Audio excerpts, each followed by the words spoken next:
Hai, Assalamualaikum. Nama saya Raksan Razan Safrudin.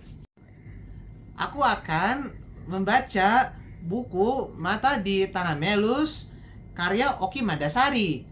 Bagian yang nomor 6, Sapi-sapi Belu. Selamat menyaksikan. Kujakan kakiku di landasan bandara kecil itu. Bandara yang begitu sepi. Hanya ada pesawat kami. Tinggal aku dan mama penumpang yang masih berada di landasan. Penumpang lainnya sudah masuk ke bandara. Matahari sangat terik dan terasa sangat dekat. Kulitku tersengat panasnya. Mataku silau oleh limpah cahaya kayak bersinar. Mama memakai kacamata hitam dan topinya. Ia menyuruhku untuk mengeluarkan topiku dari tas. Tapi aku masih terlalu malas untuk memakainya. Lebih tepatnya, aku masih terlalu malas untuk benar-benar melanjutkan liburan kami ini. Seorang laki-laki muda sudah menunggu kami. Dari warna kulitnya dan logat bicaranya aku menebak ia adalah orang asli dari daerah ini. Reinar, nama laki-laki itu. Dia menyodorkan tangannya padaku sambil menyubuk merendahkan punggungnya agar tingginya menyamaiku. Aku menyambut tangannya dengan malas. Ia tersenyum, bertanya siapa namaku. Dan aku pun menjawab dengan tak terlalu bersemangat. Wah, kecil-kecil sudah sampai ke Belu ya, katanya sambil mengodaku. Aku hanya tersenyum. Ingin rasanya aku menjawab, tentu ini bukan mauku. Aku lebih suka ke tempat lain yang jauh lebih terkenal, yang selalu didatangi wisatawan dari seluruh dunia sepanjang tahun, yang penuh dengan deretan hotel yang cantik, dengan kolam renang luas tak berbatas dengan laut. Tapi tentu aku hanya bisa menyatakan itu dalam hati. Kami naik mobil yang dikendarai Reinar menuju hotel yang telah dipesan oleh Mama dari Jakarta. Mama duduk di depan, di samping Reinar. Mereka banyak bicara sepanjang jalan. Mama tak berhenti bertanya segala hal tentang daerah ini. Reinar menjelaskan panjang lebar. Sementara aku yang duduk di belakang hanya diam sambil memandang keluar jendela, melihat segala hal yang kami lintasi sepanjang perjalanan dari bandara menuju hotel. Tanah-tanah kosong membentang di sepanjang jalan utama. Rumah-rumahnya berukuran kecil. That tiny, that one. Dibangun dengan papan-papan sederhana atau tembok-tembok seadanya, meski berbeda dari rumah-rumah yang bisa kulihat di Jakarta. Ini bukan rumah suku-suku asli yang kulihat di buku atau di internet.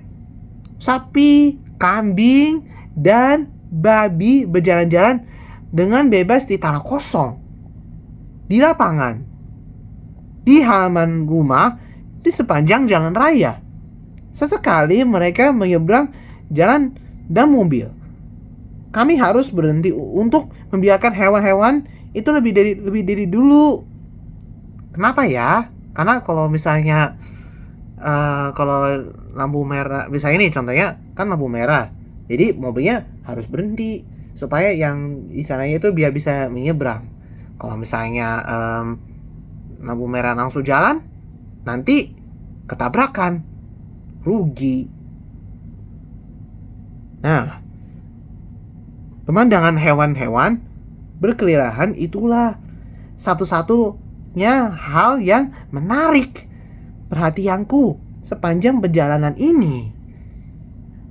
Inilah untuk pertama kali aku melihat sapi, kambing, dan babi bisa berjalan-jalan dengan bebas, tidak dikurang dalam kandang, diikat dengan tali dan patok-patok. Mereka adalah sapi-sapi, kambing-kambing, dan babi-babi paling bahagia yang pernah kulihat. Kenapa di sini hewan peliharaan dibiarkan berkeliaran? Tanyaku. Aku tak tahu apakah pertanyaan itu Mama atau untuk Reynard. Aku juga tak tahu bagaimana akhirnya aku tertarik untuk bicara, menyalakan rasa malas dan rasa enggan atas kecewaanku terhadap tempat liburan yang tidak jelas ini. Biar bisa cari makan sendiri, jawab Reynard sambil nyetir. Di sini semua hewan peliharaan memang dibiarkan bebas seperti itu. Bagaimana kalau mereka lari atau dicuri orang? Tanya aku.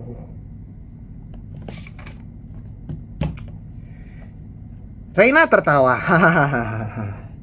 Ia tak terjawab pertanyaanku. Mama juga ikut tertawa. Mereka menertawakan aku. Aku mengendus kesal. Seperti yang aku pernah bilang, orang dewasa selalu tak punya jawaban atas pertanyaan-pertanyaan sederhana. Anehnya, mereka selalu berpura-pura tahu segalanya. Aku kembali memilih diam sambil memandang semua yang ada di sepanjang jalan. Mama dan Reynard terus mengobrol tanpa henti. Sampai kemudian Reynard tiba menginjak rem gini, dia langsung berhenti. Dan semuanya sudah terlambat untuk dihindari. Aku bisa melihat dengan jelas sapi itu roboh, ditabrak oleh mobil Reynard. Crash! Tabrak akhirnya. Aku juga bisa mendengar lengguhan sapi itu lolong kesakitan yang panjang. Reynard keluar mobil dengan tergesa. Lalu Mama menyusul. Aku tak bisa menahan diri untuk tidak ikut mencari tahu. Oh my God. Sapi berwarna coklat itu tergeletak berlumuran darah. Kedua matanya terbuka melotot. Melotot kayak gini. Aku tak berani menatap mata itu lama-lama. Reynard tampak kebingungan, mondar-mandir tanpa arah. Berulang kali menopok jidatnya sendiri. Di sini nopok jidat sendiri. Mama hanya diam sambil terus melihat sapi itu. Ini sapi sudah mati atau masih hidup? Mama akhirnya bersuara. Sudah mati itu, jawab Reynard. Mati kita, mati saya. Reynard semakin panik. Astagfirullahaladzim. Sapi-sapi lain berdatangan ke tempat kami berdiri sekarang.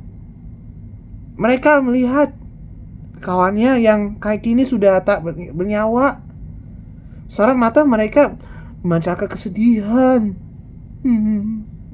Lalu sekarang warga kampung berdatangan. Ibu-ibu, anak-anak, bapak-bapak, mereka semua berdiri mengugikan kami. Semua orang saling bicara dengan bahasa tak ku mengerti. Reynard masih belum berkata apa-apa. Seorang perempuan yang lebih tua dari Mama meruak dari kerumunan sambil menangis. Ia beronjok di samping sapi yang tergerak itu, mengelus-elus tubuh sapi yang sudah mati itu. sambil terus menangis. Seorang laki-laki ini kini berdiri di samping perempuan itu. Dia memeriksa sapi itu, mulai dari perut, leher, hingga mata. Lalu kini memanggil Reina dan Mama. Sapi sudah mati. Sekarang kita selesaikan semuanya baik-baik secara adat, ujarnya. Bapak-bapak itu kini mengajak kami meninggalkan kerumunan dan menuju ke rumahnya. Ia ketua RT di daerah ini. Perempuan yang menangis tadi adalah warganya, dan sapi yang mati tertabrak mobil Reinar adalah milik perempuan itu. Reinar terus menunduk. Mukanya pucat, keringatnya bercucuran. Aku sebenarnya heran, kenapa nabrak sapi saja bisa membuatnya begitu ketakutan seperti ini. Saya benar-benar tak punya uang untuk membayar denda. Bapak, kita Reina setelah Pak Ketua RT berbicara panjang lebar. Oh, sekarang taulah aku kenapa Reina takut ini. Perkara uang. Memang beberapa besar yang harus dibayar, Pak? Tanya Mama. Mempertimbangkan hanya sapi dan lain-lain, saya dikira 20 juta. Kata Ketua RT itu. Mahal sekali. Reina semakin menunduk. Mama juga turut gelisah. Apa tidak bisa kurangi lagi, Pak? Tanya Mama. Ketua RT itu mengeleng. Ini sudah adat kami. Daripada urusannya nanti semakin panjang. Tapi 20 juta itu terlalu mahal. Mahal banget kiranya. 20 juta.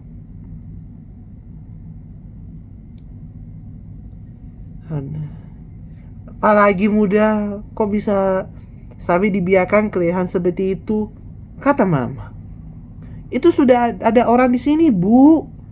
Mama menoleh ke arah Reinar. Memang biasanya seperti itu, Bu. Kata Reinar pelan. Ketua RT itu berdiri lalu meninggalkan kami. Sepertinya bisa memberi kesempatan agar Mama dan Reinar bisa berbicara berdua. Memang seperti ini, Bu. Reina mengulangi lagi kita kata-katanya. Seperti ini bagaimana? 20 juta itu mahal. Ini hanya seekor sapi. Sudah begitu salah sendiri. Sapi kok dibiarkan kelihatan di jalan aja. Semakin kita melawan semakin besar nanti masalahnya. Ya, sudah, lalu bagaimana sekarang? Itulah, Bu, yang bikin saya pusing dari tadi. Matilah saya. Mati bagaimana? Maksudmu apa? Saya tak punya uang untuk bayar. Bu, Ibu tahu sendiri, saya cuma suami mobil yang Ibu sewa. Ketua RT itu kembali masuk rumah. Kali ini bersama perempuan pemilik sapi. Perempuan itu masih menangis.